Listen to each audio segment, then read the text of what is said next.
So, welcome to this press briefing, and Prime Minister, dear Mateusz, welcome to Stockholm. So good to have you here. Thank you. Sweden and Poland have a lot of common interests, as we all know, and there's a lot of potential for increased cooperation, not least when it comes to our shared commitment to support Ukraine and build an even stronger European security. But allow me first to say just a few words about the Swedish and the European response following the disastrous earthquake in Turkey and Syria last week. This is a tragedy of historic proportions. As of today, we count over 33,000 dead and countless of wounded and homeless families. Sweden provides help in two different ways.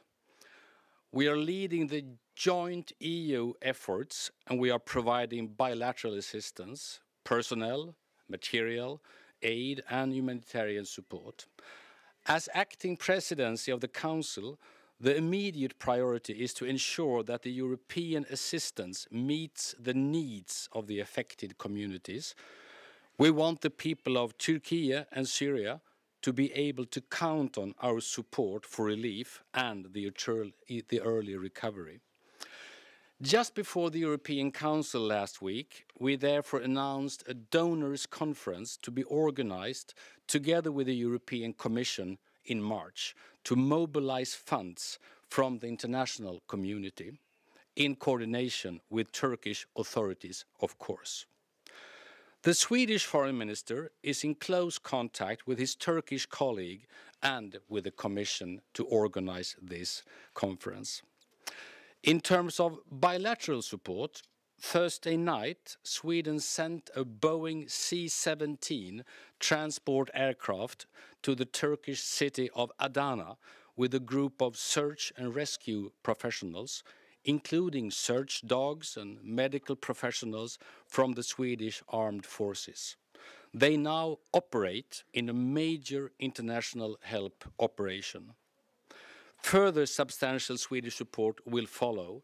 The planning for this is conducted as we speak. During today's meeting, the Prime Minister and I have mainly discussed European security, of course. We share a strong commitment to Ukraine's defense, freedom, and Ukraine's European integration. Sweden recognizes and deeply appreciates Poland as one of the very leading countries supporting Ukraine's defense, and the fact that Poland also has taken a huge responsibility for Ukrainian women and children fleeing the war. It has been extremely valuable to listen to your perspectives on how to best continue our common support. The Prime Minister and I both have the privilege to meet with President Zelensky in Brussels just a few days ago. Once again, it became obvious that Ukraine belongs in the EU.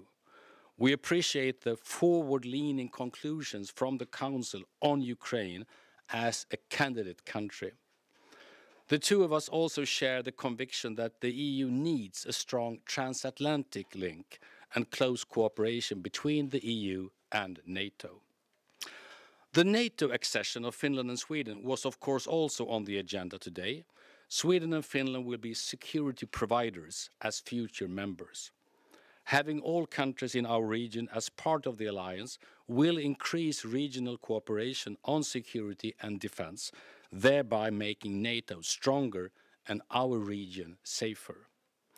An important priority for the Swedish EU presidency is to improve European long-term competitiveness and productivity. We appreciate Poland as an important partner in this task, not least when it comes to the importance of strong transatlantic cooperation also in the field of economics. Finally, we recognize that trade between Sweden and Poland is steadily growing, with some 500 plus Swedish companies now operating in Poland, creating over 100,000 jobs, investing in production as well as in research and development. There's a lot of potential for even more hands-on cooperation between our two countries, for example, in developing new nuclear powers. Thanks for being here today, Prime Minister, and now I leave the floor to you. Thank you very much, Prime Minister, dear Ulf. Thank you for your kind invitation and for this excellent opportunity to exchange opinions on so many strategic topics. Well, like some say that good times create weak people and hard times create strong people. The same principle may apply in politics. In these difficult times, Europe is rising to the occasion, or at least some European countries are rising to the occasion. Russia wanted to bring Ukraine to its knees in a few days or in a few weeks a year ago. Ukraine has been defending itself for almost a year. Russia wanted to break European unity. Europe is united more than ever. In moments of geopolitical breakthrough, one cannot stand aside. You have to choose either freedom or tyranny, either democracy or imperialism, either civilization or barbarism. Sweden is well known for keeping its distance from world turmoil. And that is why today's attitude of Sweden is proof that the war in Ukraine is not the temporary problem, but a harbinger of a new era of danger. Naive optimists would like to see NATO as a debating club. But NATO must return to being a force ready to defend the world order and ready to defend peace. And I'm also certain that together with Sweden and Finland in NATO, NATO is going to be stronger, and NATO is going to be, as Ulf just said, a security provider for the entire eastern flank. There is no better way to strengthen than to acquire new, strong allies. And we spoke about this at length today. Sweden is a country without which the new security architecture will quickly encounter new problems. Poland is ready to take joint responsibility defending NATO's eastern flank, but we need allies in the north and in the south. The admission of Sweden to NATO not only strengthens our military potential, but also sends a clear message to Russia: you will not break Europe to pieces. And let me emphasize this very clearly: Poland is in favor of Sweden and Finland joining NATO at best simultaneously. Russia has chosen to return to the past. Europe must choose the future. Russia evoked worst demons of the 20th century. Many people would not have realized, but actually colonialism, imperialism, or nationalism, they have been evoked in Russia, and this is now the foundation of ideology of Ruski Mir in Russia. We don't want a new Cold War or a new arms race, but the decision to avoid this scenario rests with Russia. For 30 years, some countries believed that prosperity could be built thanks to good contracts with Russia. We believe in European independence of Russian fossil fuels and other natural resources. In a way, we support strategic autonomy and all the projects which are going to strengthen independence of the entire European Union and of our economy. The pandemic and the war have shaken Europe greatly, but they are an opportunity to find a new center of gravity and a geopolitical axis on which we can base the future. And together with Ulf, we spoke about this new geopolitical axis a bit during our bilateral this morning. North-south interconnectivity, infrastructure, road infrastructure, telecom infrastructure, railways, energy infrastructure, they are all the future dimension of economic growth and prosperity in Europe. Today, Sweden and Poland belong to the zone of clash between civilization. But sooner or later, we may become a bridge between old and new Europe, between the United European Union and Ukraine, Moldova, and the other countries. And let me also echo what Prime Minister said about Turkey and Syria during those tragic days. Poland also sent our best rescue troops and firemen troops to actually rescue as many people, to save lives of as many people as possible. And I would like to express my deepest condolences to President Erdogan, to the government of Turkey, and to Syrian society about this tragedy. The line connecting Stockholm, Warsaw, and Kiev is today a line of resistance to Russia and a line of freedom, you can say. Tomorrow it may become the development line of a new region, and we spoke about this in the context of Eastern Partnership as well. After 1989, the world had one rule. There is no development without globalization. This rule needs to change. There is no development without security. And together with the United States and Sweden and Finland, Poland is building a new and robust and long-lasting security architecture. And thank you, Ulf, thank you, the Swedish government, for being on the same page with so many, if not all, strategic considerations of nowadays. Thank you. Thank you so much. And from this on to questions. Yes, thank you. We can start with our guests from Polsat. Polsat News. A question for both prime ministers. 5 oil giant companies have reported last year profit exceeding $200 billion. Are there any plans to implement in European Union windfall tax for that? Are you planning to discuss it during European Council next month? We have already implemented some mechanisms of a windfall tax type. We have implemented rules, we call it revenue cap, through which we were able to take some extraordinary profits of those in particular energy related companies, and we have actually transferred those to the entire population and for companies to lower the bills of energy and bills of gas in Poland.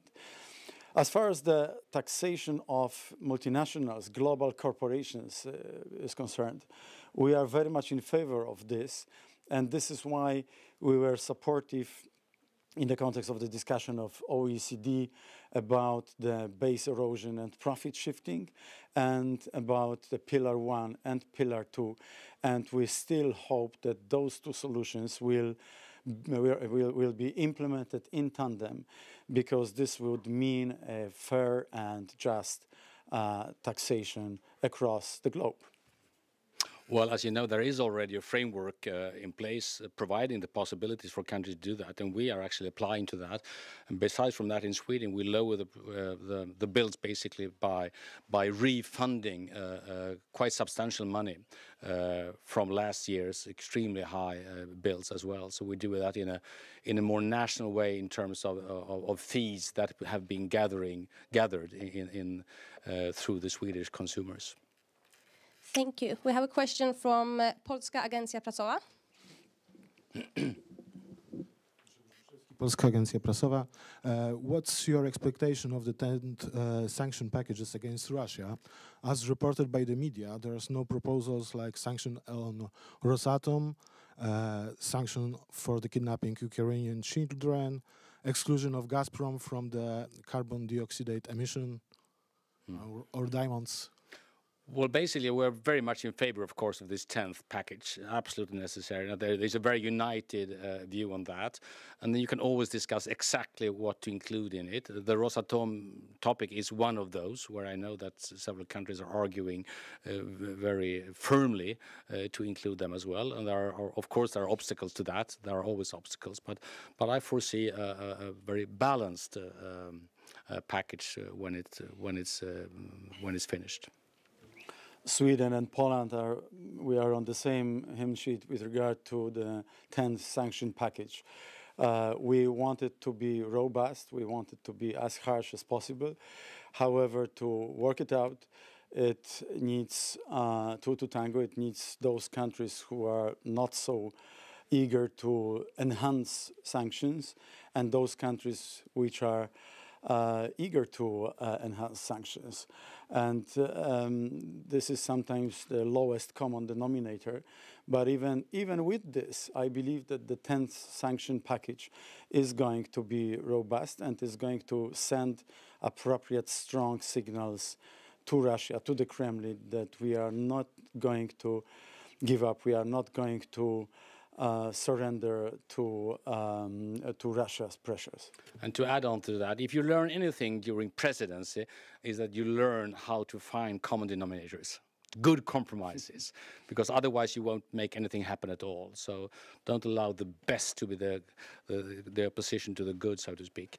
That's a very important lesson. Another lesson is that there are other means as well. I would say the frozen assets, the topic of frozen assets is one of these main topics. There are a huge amount of monies that needs to be handled in a correct way, no doubt about that. We need to be pretty united, no doubt about that, but there are a lot of money that should be used for rebuilding and reconstruction of Ukraine, not to be go back to Russia. Let me add just one sentence to this. Poland is very much in favor of confiscating, seizing Russian assets of Russian Federation and Russian oligarchs, and exactly as Ulf said, this could be used for rebuilding, reconstruction of Ukraine, but also for, in the context of European citizens, for lowering bills of energy for all European citizens. Thank you. We have a question from the Swedish radio, Ekot. Mr. Prime Minister, you mentioned what difference Swedish and Finnish membership of NATO would mean for the Baltic area and so on. Now the situation is that Turkey is still not admitting Sweden and Finland. How do you assess this situation? What does it mean for the security? And what are you prepared to do to try to nudge Turkey, so to speak, in the right direction? Poland and Turkey have good relationships, if not very good relationships. So we are using those to persuade with all our forces, our Turkish friends and partners, to accept Sweden and Finland as quickly as possible, and to accept them simultaneously, because it is really, it could be really a game changer from the security point of view of this part of the world. So that's one aspect in the role of our role, but also. In every talk, in every conversation with our American friends, we do highlight this very topic as well, because the role of the United States here could be pivotal. We know that the Turkish government is applying for some American jets, F-16 in particular, and maybe this could be the platform of common denominator, so to say again, and this could bring Turkey closer to this appropriate decision.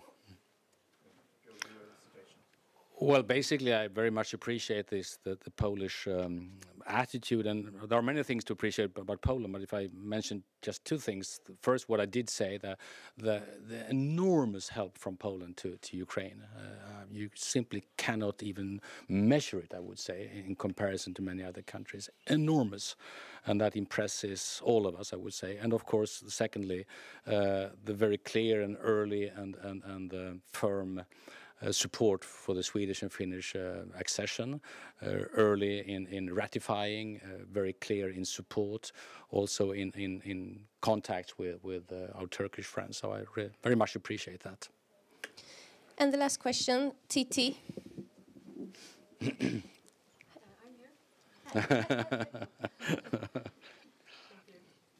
Mr. Prime Minister, regarding the military support to Ukraine, what does Poland hope that Sweden will contribute when it comes to tanks?